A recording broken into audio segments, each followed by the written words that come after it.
मकर राशि वाले व्यक्तियों के लिए मई का महीना कैसा रहेगा, आइए इसके विषय में मैं आपको विस्तार से बताता हूं। देखिए दर्शकों, यह मासिक राशिफल मैं आपके गोचर कुंडली में ग्रहों एवं नक्षत्रों की स्थिति एवं उनके चाल के आधार पर बता रहा हूं। तो आइए सबसे पहले मैं आपको यह बताता हूं कि आपके गोचर कुंडली में आखिर ग्रहों की स्थिति क्या है। देखिए, आपके गोचर कुंडली के द्वितीय भाव में शनि विराजमान है, वहीं सूर्य और शुक्र आपके चतुर्थ भाव में विराजमान है। आपके गोचर कुंडली के तृतीय भाव में, जिसे पराक्रम का भाव भी कहा जाता है, वहां पे मंगल राहु के साथ और बुध के साथ एक साथ विराजमान है और मंगल राहु एक साथ मिलकर अंगारक योग का निर्माण कर रहे हैं। बृहस्पति आपके पंचम भाव में बैठे हुए हैं और केतु महाराज आपके भाग्य स्थान में बैठे हैं। तो ग्रहों की इसी स्थिति के आधार पर आइए मैं आपको बताता हूं कि मई के महीने में आपका कैरियर, आर्थिक, स्वास्थ्य एवं प्रेम और वैवाहिक जीवन कैसा रहेगा।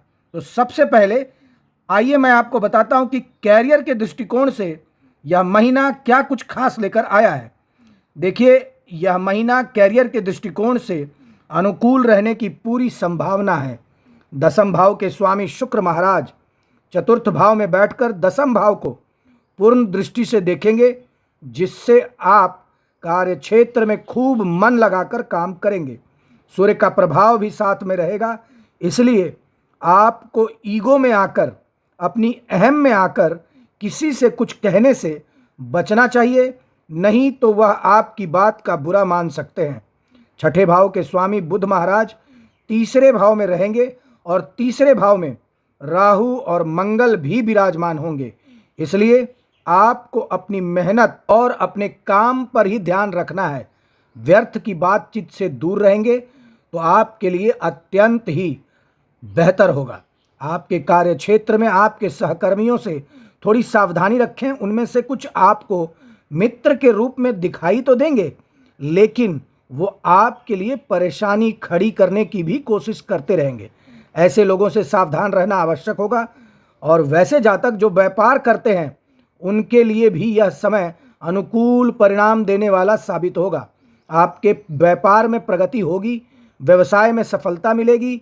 व्यापार से संबंधित यात्राएं आपको सफलता प्रदान करेगी। आपको सरकारी क्षेत्र का भी अच्छा लाभ मिलने के योग बन रहे हैं। अब आइए मैं आपको बताता हूं कि आर्थिक दृष्टि से यह मई का महीना कैसा रहेगा। देखिए, अगर आपकी आर्थिक स्थिति को यह महीना देखा जाए तो यह महीना आर्थिक रूप से सुदृढ़ रहने वाला है।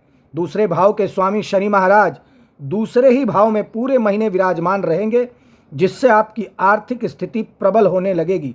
आपके बैंक बैलेंस में बढ़ोतरी होगी और आपके द्वारा किए गए प्रयास सफल होंगे। आपने जितनी कोशिश की थी, उन सभी का फल आपको इस समय में मिलेगा और इससे अच्छे धन लाभ के योग भी बनेंगे। देवगुरु बृहस्पति पंचम भाव में बैठकर आपके नवम भाव, एकादश भाव और प्रथम भाव पर पूर्ण दृष्टि डालेंगे, जिससे आप सही माध्यमों से और सही तरीके से सही निर्णय लेकर अच्छा धन कमा पाने में सक्षम होंगे। आपका धन प्रतिदिन बढ़ेगा और आपकी आमदनी में अच्छी बढ़ोतरी देखने को मिलेगी। इस महीने आपका किसी नए वाहन को खरीदने पर धन खर्च हो सकता है, लेकिन यह खर्च पूरे परिवार के लिए खुशी का कारण बनेगा, इसलिए आपको भी इससे प्रसन्नता ही होगी। अगर आप व्यापार करते हैं तो व्यापार में भी अच्छे धन लाभ के योग बनेंगे। आपको विशेष रूप से महीने के उत्तरार्ध में शुभ परिणाम दिखाई देंगे। शेयर बाजार में निवेश करने वाले जातकों को भी महीने के उत्तरार्ध में अनुकूल परिणाम की प्राप्ति हो सकती है। किसी सही जगह पर निवेश करें ताकि आने वाले समय में आपको उसका कई गुना लाभ मिल सके। अब आइए मैं आपको बताता हूं कि स्वास्थ्य की दृष्टि से यह महीना कैसा रहेगा। देखिए, स्वास्थ्य के दृष्टिकोण से भी यह महीना अनुकूल ही दिखाई दे रहा है और किसी तरह का कोई बड़ा समस्या आपको यह महीने नहीं होने वाला है, ना ही आप परेशान होने वाले हैं। तीसरे भाव में बैठे राहु, मंगल और बुध के कारण आपको यदा कदा गले अथवा कमर का दर्द थोड़ा बहुत परेशान कर सकता है। गला खराब हो सकता है या गले में खराश हो सकती है। यदि आप छोटे बच्चे हैं और मकर राशि के हैं तो आपको टॉन्सिल थोड़ी सी परेशान कर सकती है, इसलिए आप थोड़ा सावधानी बरतें और मौसम के अनुसार खान पान का भी ध्यान रखें।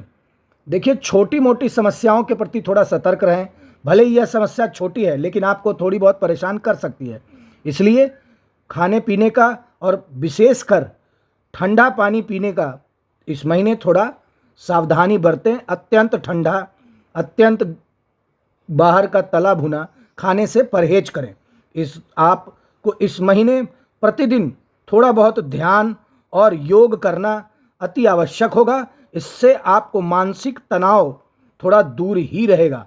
बुध के चौथे भाव में 10 तारीख को आ जाने से आपके स्वास्थ्य में और थोड़े सुधार के योग बनेंगे। छोटी यात्राओं के दौरान थोड़ी सावधानी बरतें और दोस्तों के साथ मौज मस्ती करने में इतना ना खो जाएं कि आपको यह पता ही ना रहे कि कौन सी चीज़ आपके लिए, आपकी स्वास्थ्य के लिए अच्छी है और कौन सी चीज़ बुरी है। यदि इन सारी बातों का आप ध्यान रखेंगे तो आपको यह महीने अच्छा स्वास्थ्य की प्राप्ति होगी। अब आइए मैं आपको बताता हूं कि प्रेम और वैवाहिक दृष्टि से यह महीना कैसा रहेगा। देखिए, यह महीना प्रेम की दृष्टिकोण से बेहतर रहने वाला है। पंचम भाव में देवगुरु बृहस्पति विराजमान रहेंगे और शुक्र महाराज चौथे भाव में स्थित रहेंगे। यह स्थिति प्रेम जीवन को पुष्पित और पल्लवित करेगी, यानी आपका प्रेम जीवन फलेगा भी और फूलेगा भी। बृहस्पति की कृपा से आपके प्यार में थोड़ी सच्चाई बढ़ेगी, ट्रस्ट बढ़ेगा और आप हृदय से अपनी जिम्मेदारी को समझेंगे। आप अपने रिश्ते को अहमियत देंगे और अपने पार्टनर को भी अपने जीवन का अहम हिस्सा मानकर उनके साथ जीवन में आगे कदम बढ़ाने का प्रयास करेंगे। 19 मई को शुक्र पंचम भाव में अपनी राशि वृषभ में आ जाएंगे। यह समय आपके प्रेम जीवन को और भी रोमांच से भर देगा। आपस में अच्छे से अच्छे काम को करना, बागवानी करना, दूसरों की मदद करना, तीर्थ स्थलों के दर्शन करना और किसी खूबसूरत जगह पर घूमने जाना जैसी कई गतिविधियां आप अपने पार्टनर के साथ मिलकर यह महीने कर सकते हैं। देखिए, अगर आप विवाहित हैं तो आपके लिए यह महीना अत्यंत ही अच्छा रहने वाला है। आप या आपके पार्टनर अपने मानसिक तनाव को एक तरफ रखकर अपने जीवन में जीवन साथी के महत्व को और भी इन्हांस या और भी सुधारने की कोशिश करेंगे। इससे आपके बीच में जो भी समस्याएं आ रही होंगी वे इस महीने दूर हो जाएंगी और आपका रिश्ता और भी अच्छे तरीके से आगे बढ़ेगा। आप एक दूसरे को जितना महत्व देते जाएंगे आपका रिश्ता भी उतना ही चमकदार होता जाएगा। किसी के कहे सुने में आकर घर के माहौल को बिगाड़ने से इस महीने आपके लिए बचना ही हितकर होगा। देखिए, दूसरे भाव में राशि स्वामी शनि महाराज विराजमान हैं, जिससे परिवार की घरेलू आमदनी में बढ़ोतरी के योग बनेंगे। परिवार के कुटुंब और बुजुर्ग सदस्यों का सहयोग आपको इस महीने मिलेगा और उनके मार्गदर्शन में आपका परिवार खूब उन्नति करेगा।